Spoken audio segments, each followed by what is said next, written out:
Hi everyone, this is a presentation for the exam for GCSE English Language, Pearson Edexcel specification 9-1 2015 onwards. This presentation is in particular focus to the 2019 exam, but can also be used for future exams. To begin with, we're going to be looking at both papers 1 and paper 2 as a generalism. Then we'll be going in detail for paper 1, and then we'll be doing part 2, which focuses on paper 2. Okay, so this is a breakdown for all of the questions across both papers. In the GCSE English exam, you actually sit two papers, paper 1 and paper 2. Paper 1 is this year, it's going to be on the 4th of June 2019, which is a Tuesday. And paper 1 is fiction and imaginative writing. The timing for this paper is 1 hour 45 minutes. That's without exam access arrangements. The text that you'll be asked to analyse is just one text, and it's a 19th century fiction text. There will be 4 reading questions. Questions 1 and 2 are read and retrieve answers. Question 3 is the language and structure question. Question 4 is the evaluation question. And then you have the writing question. This presentation will not be focusing on the 19th century in a nutshell. I can do that as a separate thing if necessary. Please just say in the comments whether you'd like me to do that. But this is assuming that you have knowledge of the 19th century in general. We then look at paper 2, which is going to be sat on the 7th of June 2019, which is a Friday. Paper 2 is non-fiction and transactional writing. You get 2 hours and 5 minutes. Again, this is without exam access arrangements. If you do have any of those in place, timings will obviously be slightly different because you generally have extra time added on to that. Paper 2 is looking at 2 different texts. One will be from the 20th century, which is from 1900 onwards, and the other one will be the 21st century, which is the year 2000 onwards. It's not necessarily text 1 would be the 20th and text 2 would be the 21st. Occasionally it's the other way around. There are 7 reading questions on paper 2. Question 1 and 2 are read and retrieve answers and will be from text 1. Question 3 is the language and structure question. Again, that's text 1. Question 4 and 5 are read and retrieve answers, and they are from text 2. And question 6 is the evaluation question, also from text 2. When you get to question 7, 7a being the similarities and 7b being the comparison, that will be on both text 1 and text 2. Then you also have a writing question. So paper 1 is what we're going to be focusing on for the moment, and we'll be looking at fiction and imaginative writing. You can see that paper 1 is actually worth 40% of the total GCSE grade. If we look at the timings on paper 1, this is obviously just a recommendation.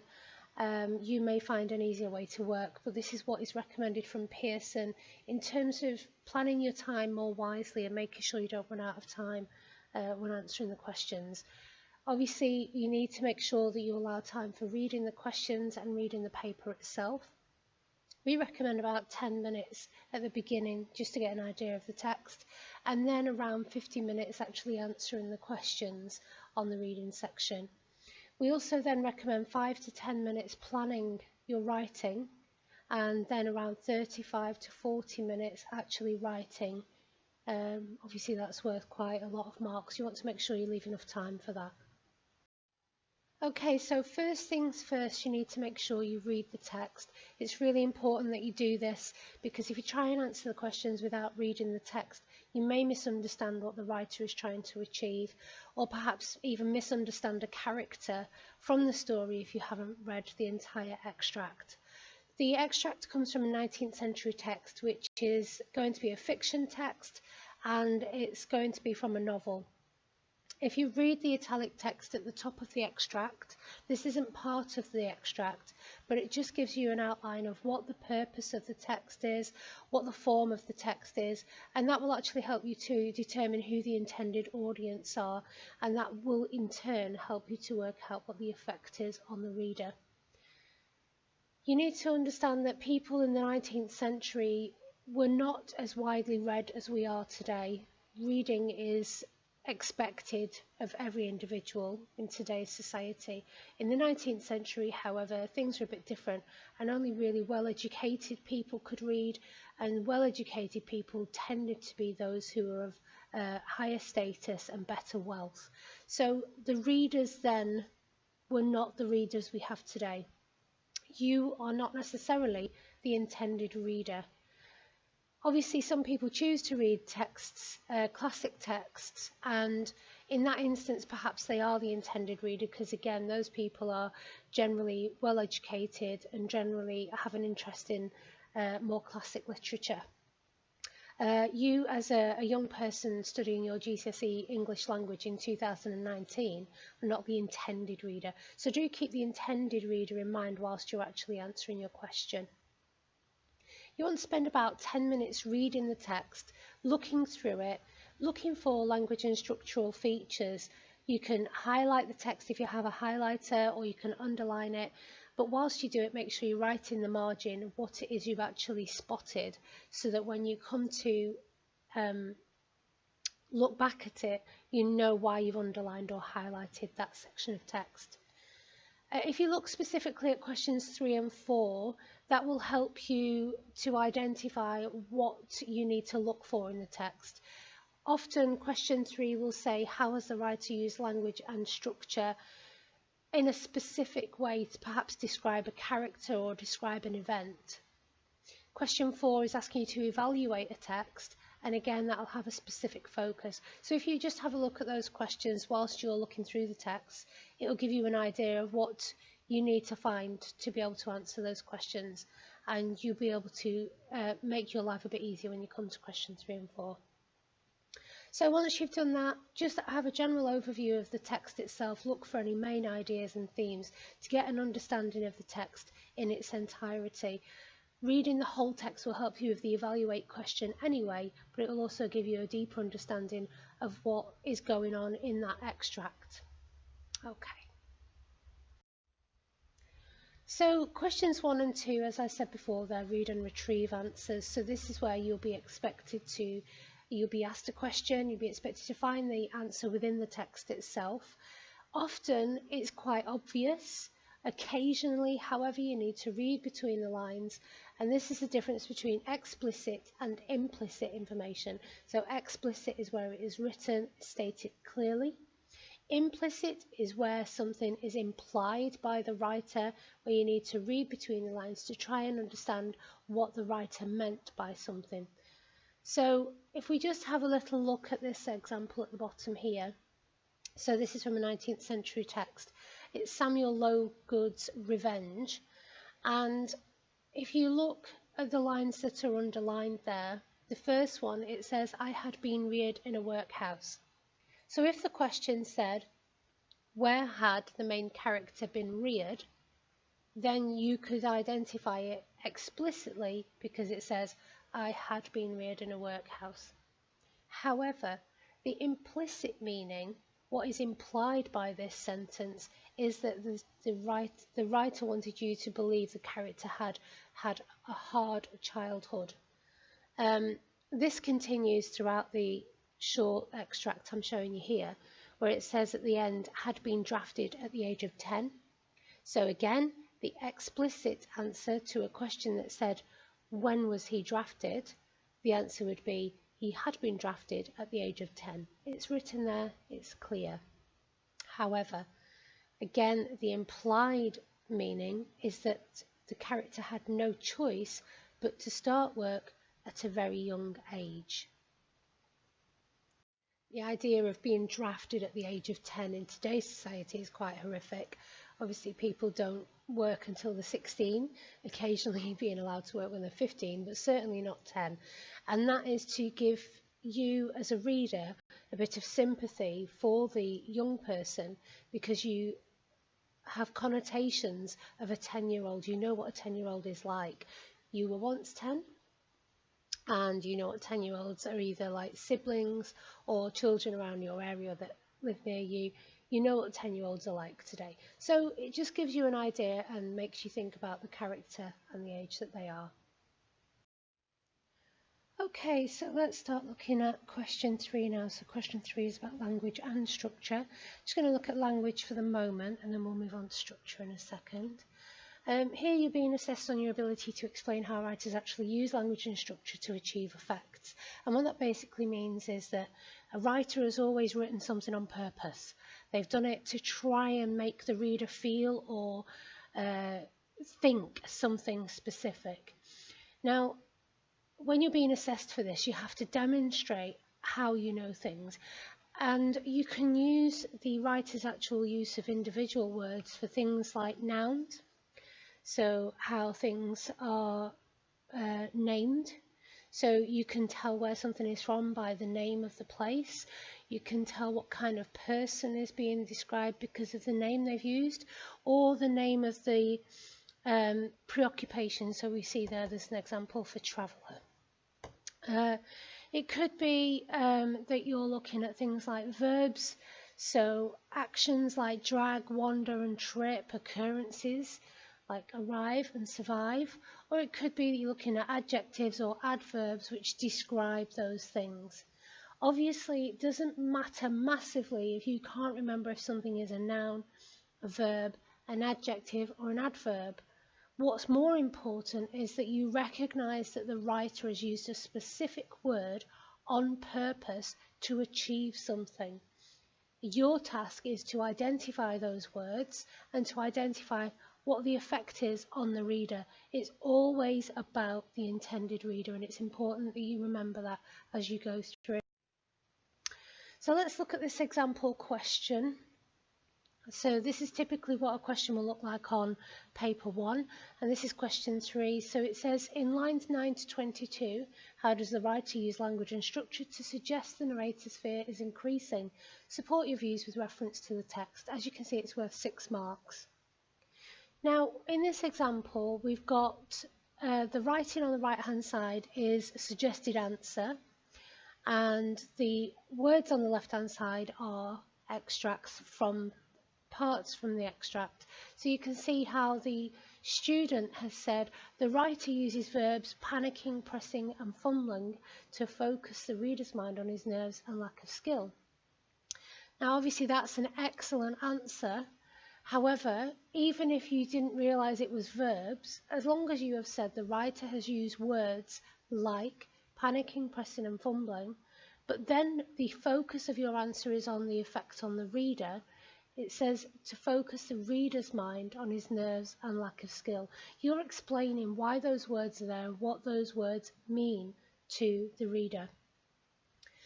Number 2 there is actually from a more contemporary text. This isn't from a 19th century text, and we can tell this because the word eBay has been used, and the word eBay didn't exist in the 19th century. That explanation in itself is a way of answering a question. But let's look at the actual example. So it says, and if the little darlings can't stretch to a please and thank you, they can always flog a few household items on eBay. Now if we look at the student's response, it says the writer uses the noun darlings rather than children, as he's being sarcastic about how spoiled teenagers are today. Now, if you can't remember that darlings is a noun, it doesn't matter. But if you say that the writer has used the word darlings and is being sarcastic about how spoiled teenagers are today, then you will have achieved the marks necessary. Okay, so it's not really focusing on whether something is a verb or an adjective. It's important to talk about what the effect is on the reader, with particular focus on the effect that is actually highlighted in the question. So question 3 will have a specific thing it wants you to look at. It'll have a specific area, it'll say in lines and then give you line numbers, how has the writer used language and structure to do something? So find out what the something is and have a look at how the writer has actually tried to do it. How has he shown that thing? So you say what you think, then you show the evidence from the text, and then you explain what the effect is on the reader. That is the important part of this question, and if you can do that, then you're certainly going to go towards getting the full marks for this question. Things to remember: we've got connotations.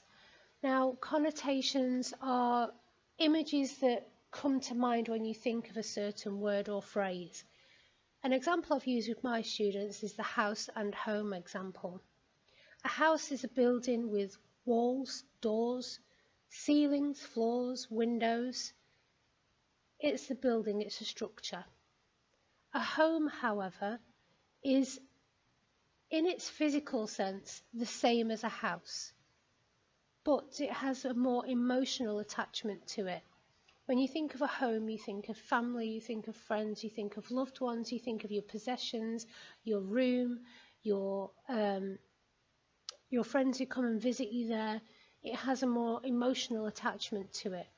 So when you think of an advert on the television that's trying to get people to sell their home, perhaps they shouldn't say, "We want to help you sell your home." They should say, "We'd like to help you sell your house," because there's much less emotion involved, and somebody will not be reluctant to let it go once they lose that emotional attachment. So connotations are what you think of when you think of a word. If you remember our earlier example with the word traveller, a traveller could be somebody who is well off, who is having a year out from university, somebody who is prepared, has the right equipment, has the necessary funds to get from one place to another. Perhaps they've planned their journey. But if we were to swap the word traveller with the word nomad, then you'd be thinking about somebody who wanders from place to place with all of their worldly possessions on their person at all times, and doesn't have any real plan other than to go from one place to another. So essentially they are both travelling, but the connotations of the words mean something different, and that's what you're trying to focus on. The writer has used that specific word to make you think or feel something about that thing that they're describing. So think what the connotations of those words are and what they mean to you as the reader, because you are the reader essentially, and although you're not the intended reader, you are the reader, and you can obviously comment on what it means to you, what it makes you think of, particularly when you're thinking of connotations of words. Another effect a writer uses is figurative language. Now, with figurative language, the writer is creating really strong, vivid images in the reader's mind. So you're thinking about all of the deep descriptions. If you're reading a travel piece of writing in the non-fiction area, then you'd be wanting to travel to that place because the writer has described it so vividly. And they did this in the 19th century because people didn't travel much. It wasn't really something that people did. People worked hard and they stayed at home and they looked at trying to improve their personal lives. They didn't really travel much until much later in the 19th century, when trains became more popular and travel to the seaside started to begin. So these people may have wanted to travel to faraway lands, but without the kind of package holiday thing that came about in the 21st century, people didn't really do that. So they would travel to faraway places through literature. So a writer would write about a place, perhaps India, and describe all of the colours, perhaps describing the smells of the spices in the marketplace, perhaps describing the people, the talking, the atmosphere.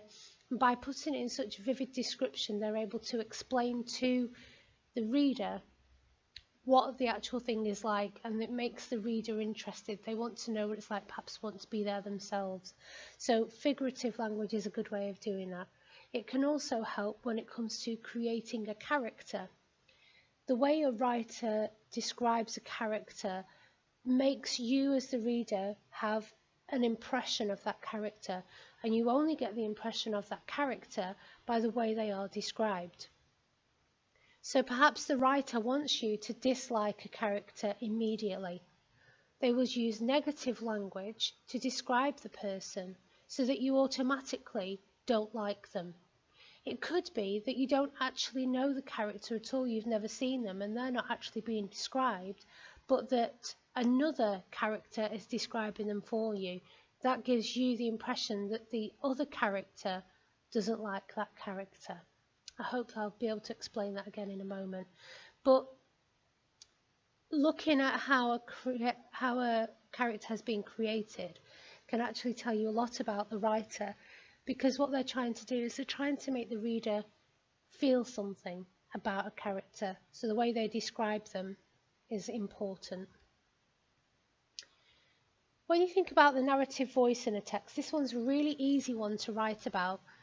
If you look at the time machine, for example, it's written in the first person. And it's written in the first person because you are travelling with the time traveller to the past, to the future, and you're seeing it through his eyes. So as he's looking up at the sky and he sees all the strange colours and perhaps sees strange people, strange beings, strange surroundings, strange smells, you're getting it from his point of view, the way he describes it to himself. If you're looking at characters, if we look at the previous paragraph when we were talking about creation of characters, if the character is being described by the narrator and the narrator is first person, you're getting it from their point of view. If you think of the text The Great Gatsby by F. Scott Fitzgerald, the main narrator is actually the neighbour of Gatsby, and we don't get to know what Gatsby's like other than through the description of him through other characters. So as he's trying to find out about Gatsby, he starts to ask his own neighbours, his own friends who do know him, and they describe him to him. He then describes him to us. So the first person narrative, we learn as they learn. If it's in the third person though, we get a wider understanding of what's going on.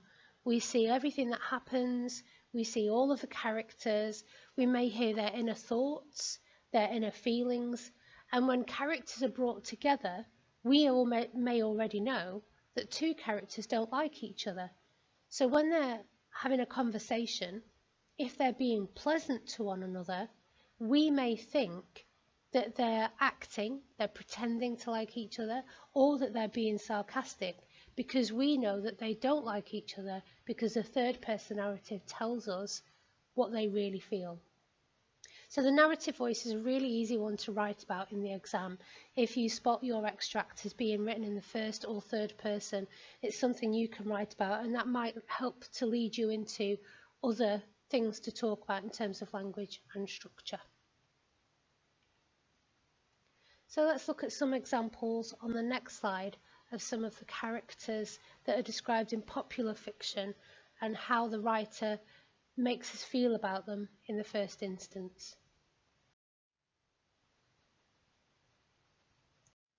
Okay, you may want to pause this at any time so that you can actually just read the extract. I'll go through what each of the character descriptions are and who those characters are, in the hope that you can see how the writer actually gives us those preconceptions about the character. So I'll let you pause that. Okay, so we have the top left example is from the extract from Dracula, where they're describing a character who is clean shaven apart from a long white moustache, clad in black from head to foot without a single speck of colour about him anywhere. Then they describe what he's holding and what the effect is on the flame and the surroundings in the room. And they say that he can speak English, but it has a strange intonation. So that tells us as readers that the person that's being described is not actually English, although does speak English. We can tell they're not English because they have strange intonation, which suggests a strong accent. Because we know it's from Dracula, we can tell that the fact that he's not got any colour about him anywhere suggests that he is anemic, and obviously he has a strange kind of anemia because he's actually Dracula. You'll also notice that it says he's got a long white moustache. Now, in every incarnation we've seen of Dracula in the movies or in cartoons or whatever, never has he been portrayed with a long white moustache. So that's quite interesting to us as a reader, that he has this other thing about him that we didn't know. If we look at the next extract on the right hand side, we can see that this is about Scrooge. We know this because it actually says Scrooge on there. But if we look at how he's described, it says, a squeezing, wrenching, grasping, scraping, clutching, covetous old sinner. In terms of structure, we've got a list there, so he's using a list to describe Scrooge. Also, all those words are quite negative. Tight-fisted as well is another word that suggests that he's quite mean. Hard and sharp as flint, from which no steel had ever struck out generous fire. Secret, self-contained and solitary. We've got a rule of three, and we've got sibilants there from secret, self-contained and solitary. We also have solitary as an oyster, which is a simile. And we also have further description, but each thing is quite negative. And this is at the very beginning of the novel where we first understand who Scrooge is. And we're immediately given this negative thought about the character. It's not until later, as we travel with Scrooge with the three ghosts, that we start to see any kind of warmth to his character. And that's because the writer wants us to see a change in the character being quite mean, miserly, cold, withdrawn, and then later on, obviously, being quite generous. And that contrast of character wouldn't be as clear if he hadn't been so negative in the beginning. Let's look at the last extract there on the left. This is actually from Frankenstein. Now, Mary Shelley wrote Frankenstein when she was just 18 years old. And it was a time when, science and technology were starting to really come into the interest of the popular person. They wanted to know more about science. They wanted to know more about biology and chemistry and physics and all this kind of thing. People wanted to understand more. And then it was because people were understanding more about this thing, it was giving a more worrying view to people who believed and had faith. Those who had faith kept their faith, but having this science and understanding of creating life and not actually being God kind of threw a spanner in the works, if you will. So let's look at this description. This is of Frankenstein's monster. This is just after Dr. Frankenstein has given life to the monster, and he describes what the monster is like. I saw the dull yellow eye of the creature open. It breathed hard, and a convulsive motion agitated its limbs. How can I describe my emotions at this catastrophe, or how delineate the wretch whom with such infinite pains and care I had endeavoured to form? His limbs were in proportion, and I had selected his features as beautiful. Beautiful! Great God! His yellow skin scarcely covered the work of muscles and arteries beneath. His hair was of a lustrous black and flowing, his teeth of a pearly whiteness. But these luxuriances only formed a more horrid contrast with his watery eyes, that seemed almost of the same colour as the dun white sockets in which they were set, his shrivelled complexion and straight black lips. So there you go, there's the description from Mary Shelley as we see Dr. Frankenstein behold the creature he's created. And again, the connotations, they suggest something quite grotesque, something scary, something that he originally considered beautiful, but now looking at it, you can see it isn't. So we are given all of these descriptions from the writer to us as readers, whilst we look at these creatures, these characters, and think what they are like. We have no understanding of them from any other perspective other than what is in front of us. So we are going in with a preconceived notion of what these characters are like, and the writer has done that on purpose. He's done it because he wants you to start off with one idea and then perhaps have that idea changed later. Okay. So let's move on now to sentence structure. So we're starting to look at the structure side of things now. If we look at how sentences are used in a text, often short sentences are used deliberately, as well are long sentences and multi-clausal sentences. So these are the complex sentences. And they can have as much impact on a reader as the words they actually use. So just, if we look at this example here, this is a long sentence, quite multi-clausal. There's lots of commas in there which breaks it up, but it creates a tense mood as it highlights how desolate the narrator feels about dying. So there's kind of a pause and it's very slow, and he's contemplating his future or lack of the future. And it adds another layer to a feeling of misery or despair. Shorter sentences, these extracts come from 20th century texts, but by having short sentences, they're there to perhaps speed up an action or just to stand out. They're usually added at the end of a long sentence to make it stand out. If we look at the second example there, we've got a mixture of the two. A long sentence at the beginning there, giving lots of drama, lots of information, and then the short sentence at the very end contrasts with that and has a much quicker feel to it. And the writer has done this in order to create humour, if you will, because whilst he's been contemplating dying and how awful and sad and everything it is, he ends it by saying actually just fell asleep. So it just adds a little bit of humour, and if you read the entire extract that you're given, you may be able to spot something like that. So there are other things in fiction in terms of structure.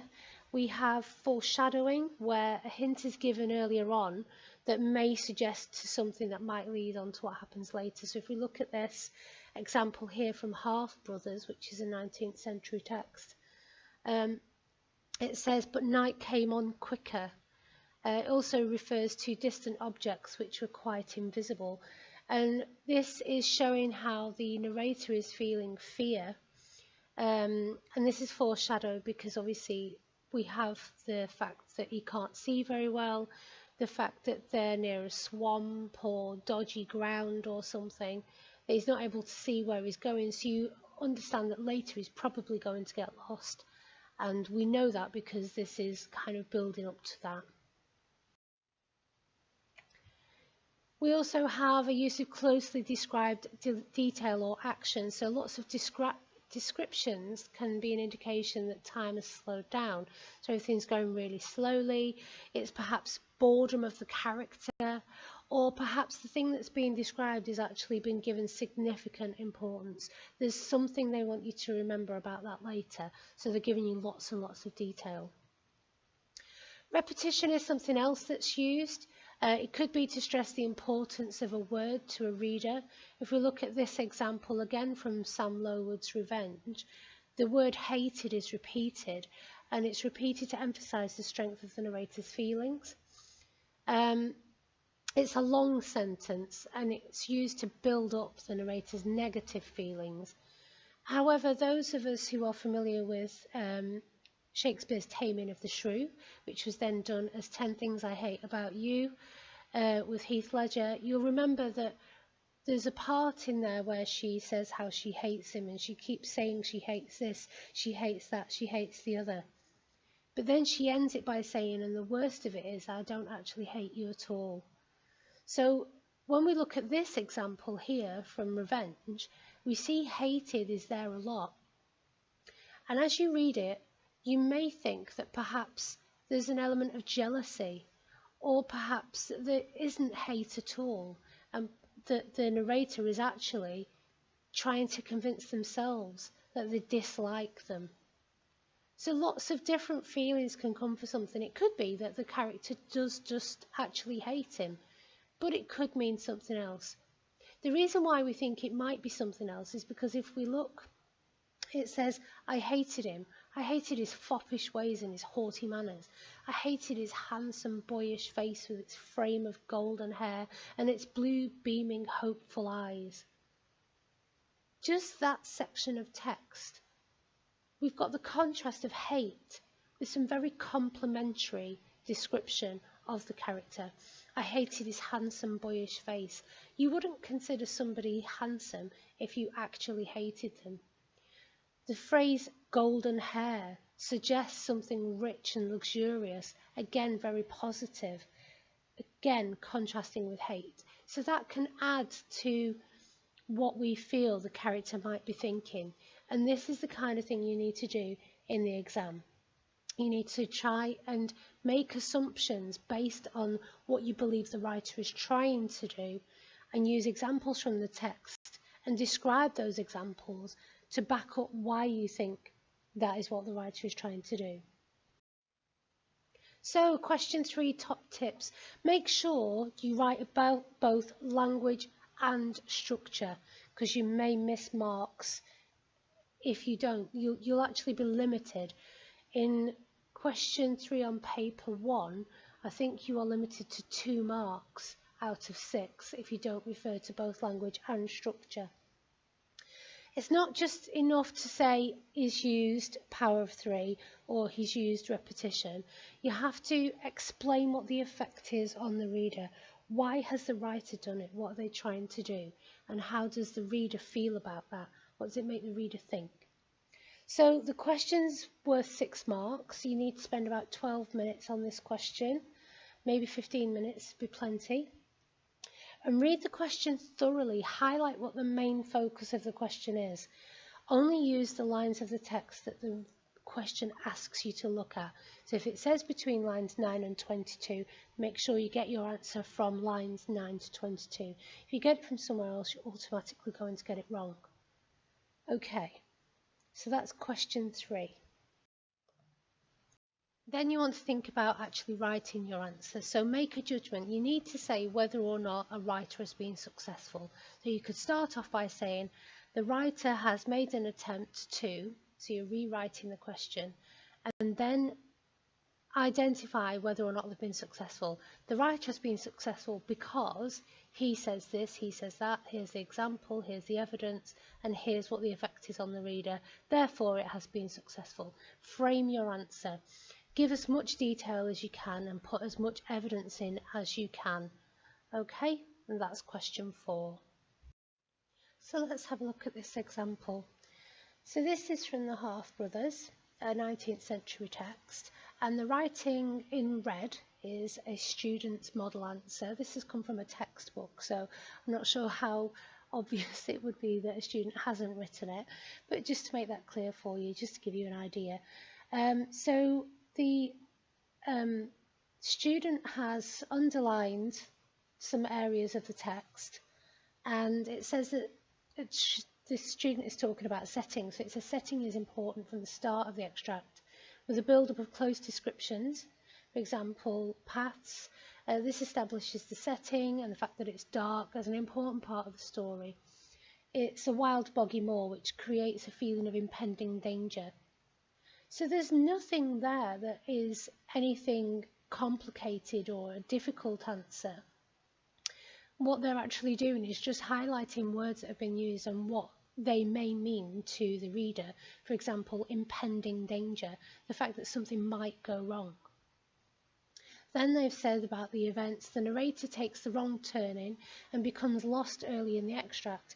This foreshadows the danger to come, especially when combined with a sense of danger created in the description of the setting. So if we look at the notes that are attached to this, it says, note how the student uses a mixture of paraphrasing. So if you see they've used paraphrasing, so it takes the wrong turning. This isn't actually a quotation from the text if you look at the text itself on the left, but it's something that they've inferred from what is implied. Okay, so let's go back to where we were earlier on in this presentation. So you can see that they've also added a quotation with wild boggy moor, to show evidence of how they know it. So it suggests how they know what's been used and why it's been used. And that's how you want to approach an evaluate question. Okay, so question 4, top tips. So when you're evaluating fiction, unfortunately this is the wrong part of the slide, how annoying. When you're evaluating fiction, you should spend about 20 to 25 minutes on your answer. You want to definitely highlight what the main focus is of the text. So when it says that the writers tried to achieve something, highlight what that focus is, and then look in the text to find how you know what they've tried to achieve. And refer to the whole text unless it specifies between certain lines. The evaluate question is about the whole thing. So look at settings, ideas, themes, events, people, and how they're used to create a specific effect. So if your character in your extract comes across another character, how is that character helping to achieve the effect that the question is asking you about? So use inference and evidence. So what do you understand from the text? What do you think is happening?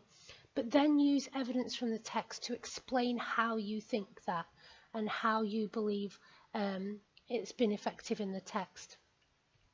So use phrases like the writer uses, the writer suggests, the character is presented as. Look at and evaluate, make sure you have the evaluative phrase, this is effective, and don't forget to say whether or not the text is actually achieving the effect it's supposed to be achieving. It's worth 15 marks, so you're asked to look at a specific effect.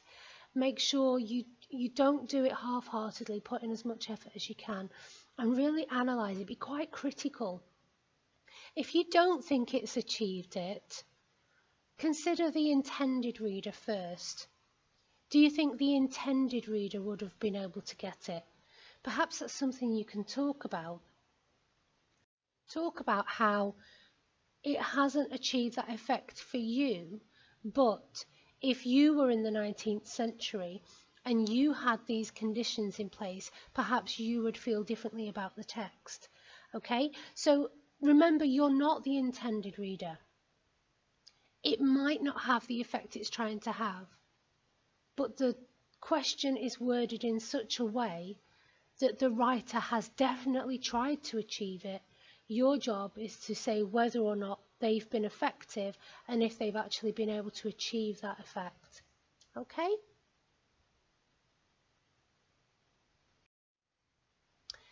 We move on now to questions 5 and 6 on paper 1. Now there are 2 questions, but you only need to answer one of them. So you basically have to produce a piece of imaginative writing, and planning is the best way that you can do this. The best way you can actually get a lot of marks is to show that it's well structured, that you've really thought about what you're trying to write. So you'll be given a choice of 2 questions, and question 5 usually asks something like, write about a time when you or someone you know has done, felt or achieved something. So it could be where I think the question last year was, write about a time when you created something, and there was a picture of somebody on a go-kart. A lot of people wrote about making a go-kart, which is fine, absolutely fine. If you're comfortable doing that, do that one. The other question asks you to look at the images provided, and will probably give you a question which is linked to what you actually see. Now, the important thing is to read both questions, because one might feel better than the other. You don't have to use the images that you've been given. They are just there to try and help to inspire you. So if you can't think of something, you may look at the picture and it might bring back a memory from when you were younger where you've done something that you could perhaps write about. So that's why the pictures are there. And it says it could be real or imagined. It could be from your own personal life and it's a memory that you're sharing, or it could just be something that you're making up. Whichever way you do it, excuse me, whichever way you do it, make sure you plan it properly. So picture the event in your mind. Think about what it is you want to write about. Picture the scene in as much detail as you physically can. Remember, your first paragraph could be quite long and quite detailed, and that could be a structural effect that you're trying to get across. Think about, if you're in the scene, who's nearest to you? What can you see in the distance? And what's just out of picture, what's just out of sight? So whilst you're describing your scene, you could be, let's think of the go-karting extract again, and think about somebody who's written about making a go-kart. It could be that you start your story at the end, you're about to ride the go-kart, and you're describing the scene. You're sat at the top of a hill in your go-kart, holding on to the steering string because you couldn't get a steering wheel. Behind you is your very best mate, and your best mate just makes you laugh all the time. And he's a bit of a kidder, and he winds you up, and he's holding onto your shoulders, about to push you down the hill, and he's whispering in your ear. To the side of you, you could have some other friends who have come to watch this happen.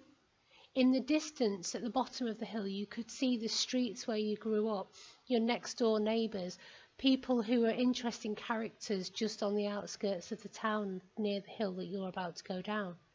Just beyond the picture, out of sight, you could perhaps hear church bells ringing if it's a Sunday afternoon, or it could just be that you know there's something there and you're describing that you can't see it.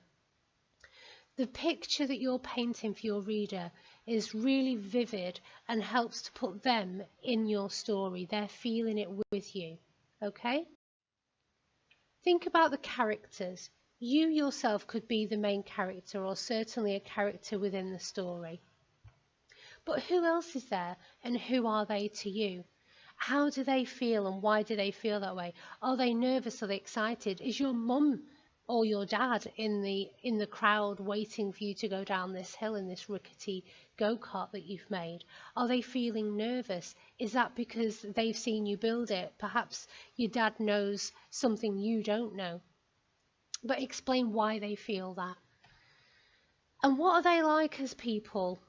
Are they your close friends? Are they people you don't like much? Are they just waiting for you to make a mistake? Think about the action. What are the characters actually doing? Are they talking to each other? Are they laughing? Are they joking? What is actually happening?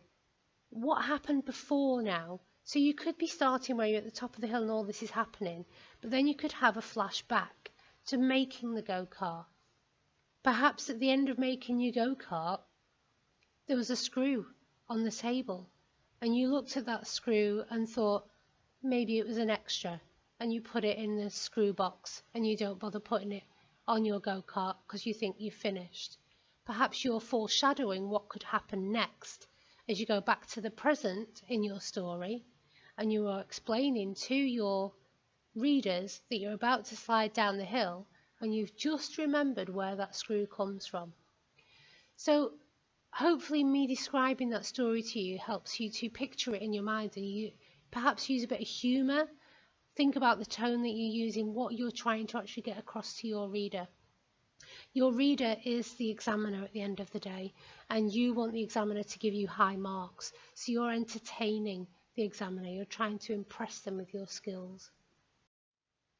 So a plan could take a varied form. It could be a list, or it could be a mind map, it could be a spidergram, but it'll help you to actually keep your ideas focused and stop you wandering off into another direction that's irrelevant, that you're wasting your time writing about because it doesn't have anything to do with the story. The writing section is always linked in some way to the reading section. So think about the story that you've actually just analysed. What was it about? Could you perhaps use it as inspiration for your own story?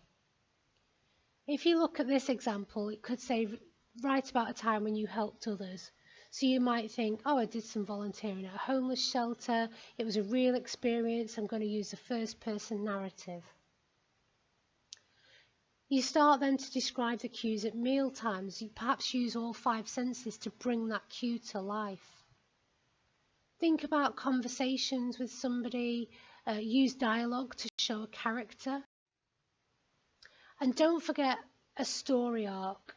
If you think about a story and how it starts and how it ends, you may recognise some of these. So boy meets girl, boy wrongs girl and loses girl, and boy gets girl back. So many stories have this.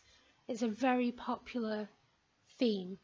If you think about 10 Things I Hate About You, the boy meets the girl, he likes the girl, he wants to go out with the girl, then he makes a bet with a friend that he can get her to go on a date. The girl finds out about the bet, they fall out with each other, but then at the end, he manages to get her back.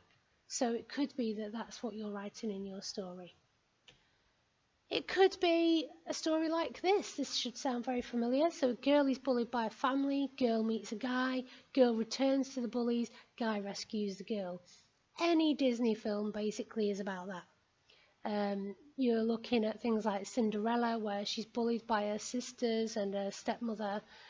She meets the guy in the forest, the guy turns out to be a prince. She goes back to the family, and then the guy finds the girl and rescues her. So this one is natives under threat from outsiders, male and female from each side fall in love, prevent the ruin of native home. So Avatar, Pocahontas, sound familiar? Characters get kidnapped, hero rescues captive, beating the bad guys along the way. Taken, Die Hard, you name it, any action movie has the same kind of frame. A good guy sets out to defeat a bad guy that threatens good guy's homeland. How about the Avengers for that one? You know, there's always a framework, and as long as you think about all of the films or stories you've ever read ever, you can have a good story frame. All you have to do is change the event that happens and change the characters within. So there you go. Think about your story. Your showing planning has been done by having a clear beginning, middle and an end. So think about how you're going to actually achieve that. If you can achieve it and you turn up your language up a notch, so don't just say something's cold, say something was freezing, say something was bitterly cold. Whatever you do, just change it a little bit to make it more interesting to the reader. The reader is the examiner. The reader is going to decide whether or not you pass your GCSE. And in paper 1, you get more marks in the writing section than you get in any of the reading section. The reading section is really you making sure you get a good grade overall.